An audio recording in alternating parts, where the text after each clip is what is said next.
Hello everyone, আমি নীল। আশা করি আপনারা সবাই অনেক ভালো আছেন।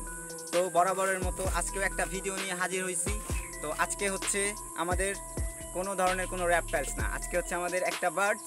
সো ওকে নিয়ে আমরা ডিসকাস করব, ওর অ্যাবাউট শেয়ার করব আপনাদের সাথে। তো আশা করি আপনারা ভিডিওটি সম্পূর্ণ দেখবেন। সো বন্ধুরা, এই পাখিটার ইংলিশ নাম হচ্ছে ব্ল্যাক র্যাম্পেট ফ্লিমব্যাক উডপেকার, আর ওর বাংলা নাম হচ্ছে কাঠঠোকরা। আঞ্চলিক ভিত্তিতে অন্য অন্য নাম হতে পারে। তো ওর সাইন্টিফিক নাম হচ্ছে ডাইনোপিম বেঙ্গলিস। আর এই নামটার কারণ হচ্ছে ওকে প্রথম শনাক্ত করা হয়েছিল বাংলাদেশে। আর আমাদের আজকের অতিথিকে আপনি দেখতে পাবেন পাকিস্তান, ইন্ডিয়া, বাংলাদেশ অ্যান্ড নেপালে। আর পাকিস্তানে ওর প্রায় 10টি প্রজাতি পাওয়া যায়, আর ইন্ডিয়াতে পাওয়া যায় 12টি প্রজাতি। আর সব থেকে বেশি আমাদের আগেই বলেছি যে বাংলাদেশ থেকে শনাক্ত করা পাখি এটি। তো বাংলাদেশে সব থেকে বেশি প্রজাতি পাওয়া যায় 22টি প্রজাতি। তো বন্ধুরা, চলুন এবার দেখে আসি আমাদের আজকের টপিকের body shape, body size and body colour. তো দেখেন, ওর মাথার উপরে রয়েছে লাল, যেটা খুবই দেখতে মানে একটা তাজের মতো লাগে, দেখতে খুবই ভালো। আর এটা দেখতেই বোঝা যাচ্ছে এটা একটা ফিমেল। আর ফিমেল আর মেলের মধ্যে পার্থক্য হচ্ছে, যদি ভালো করে দেখেন, ওর মাথার উপরে সাদা সাদা রয়েছে, যেটা মেলের ক্ষেত্রে থাকে না। মেলেরটা সম্পূর্ণ লাল হয়, সম্পূর্ণ কালা হয়, সরি। আর ওর ঠোঁটটা দেখেন, আর ওর যে জিহ্বা, যেটা দিয়ে ও মানে শিকার করে, যদিও সেটা ওর খাদ্য তালিকার সময় আপনাদেরকে জানানো হবে। তো ওর ঠোঁটটা আসলে যে কোনো কাঠ মানে ঠুকরায় ও যে কোনো কাঠকে মানে ফুটা করতে সক্ষম, সেটা যত শক্ত গাছের গুঁড়ি হোক না কেন। আর ওর যে এটা রয়েছে, পাখনাটা রয়েছে একদম সোনালি বর্ণের, কিছুটা ফেদার রয়েছে, আর সম্পূর্ণটা ব্ল্যাক অ্যান্ড হোয়াইট দাগ রয়েছে। আর ওর যে চারি রয়েছে, এটা গাছে ওঠার জন্য, মানে গাছে ওঠার একদম শিকারি নখ। তো এগুলো আসলে গাছে ওঠার জন্যই তৈরি হয়েছে। আর ওর যে লেন্থ হয়ে থাকে 4 থেকে 6 ইঞ্চি পর্যন্ত। যদি এটা একটা বেবি, তো ওর লেন্থ হয়ে থাকে 6 ইঞ্চি পর্যন্ত হতে পারে। আর আমাদের উডপেকার রয়েছে আর একটা, দেখেন ওর যে আরও মনে করবেন যে 22 প্রজাতির রয়েছে, সেগুলোর কিন্তু এই সাদা ডাকটা আপনি দেখবেন না। তো ওটাই হচ্ছে এই কারণে। আরও হচ্ছে ব্ল্যাক, তাই ওর নাম হচ্ছে ব্ল্যাক র্যাম্পেট ফ্লিমব্যাক উডপেকার। আর এই যে উডপেকার ফ্যামিলিতে আরও যারা রয়েছে, তারা কিন্তু ওর থেকে অনেকটাই ভিন্ন।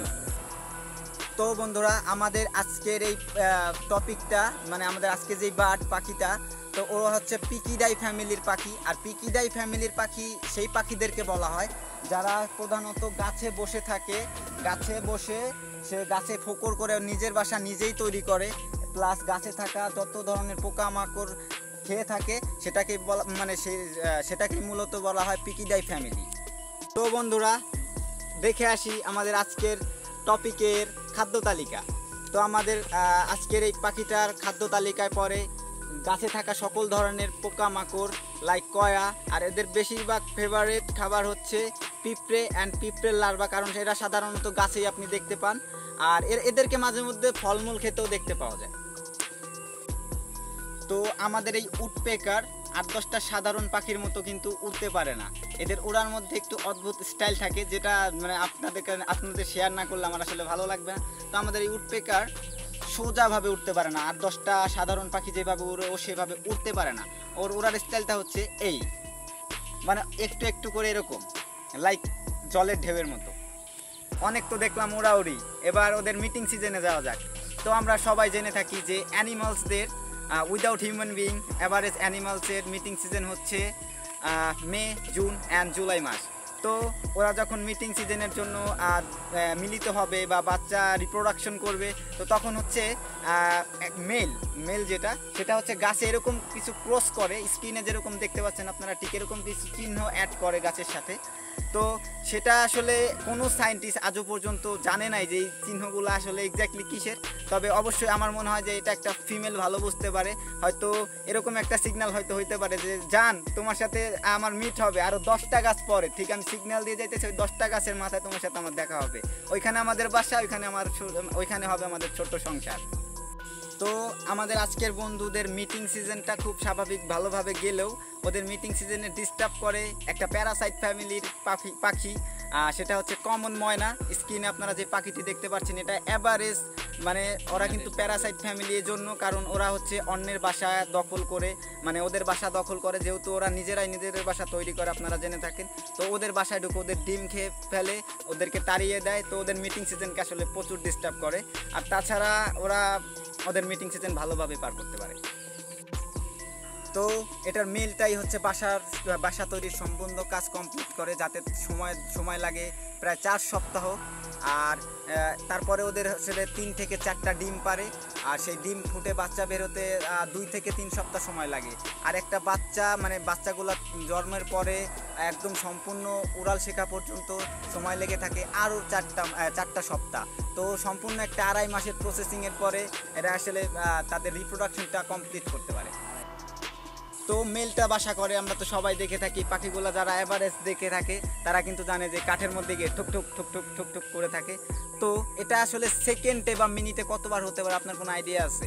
তা আমি আপনাদেরকে জানাই দিতেছি, একটা মেল মানে বাইট করতে পারে গাছের সাথে।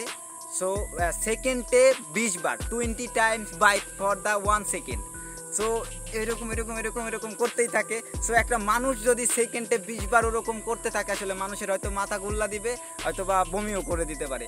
তবে এর একটা বিশেষত্ব হচ্ছে ওদের জিহ্বাটা হচ্ছে, মানে ওদের জিহ্বাটা এতটাই লম্বা থাকে যে পাখিটার সব এভারেজ পাখিদের থেকে মানে ওর জিহ্বাটা হচ্ছে লম্বা, যার ফলে ওর ব্রেনটা এতটুকু ছোট, আমি আপনাদের বলছি 0.0 আউন্সের মধ্যে পড়ে, এতটাই ছোট ওর ব্রেন, যার ফলে ওর ব্রেনের উপর কোনো ধরনের প্রভাব পড়ে না। সেক্ষেত্রে ওর ব্রেনটা ফুল প্রোটেক্ট থাকে। আর ওর জিহ্বাটা আমি বলি, ওরা যখন মানে যে কোনো খাবার খায়, গাছের চিপায় চাপায় যেই খাবারগুলো থাকে, ও জিহ্বা হচ্ছে অনেকটা বের করে, মানে স্যুপ যেরকম খান ঠিক সেরকম। তো এইভাবে আসলে ওরা খাবারটা খায়।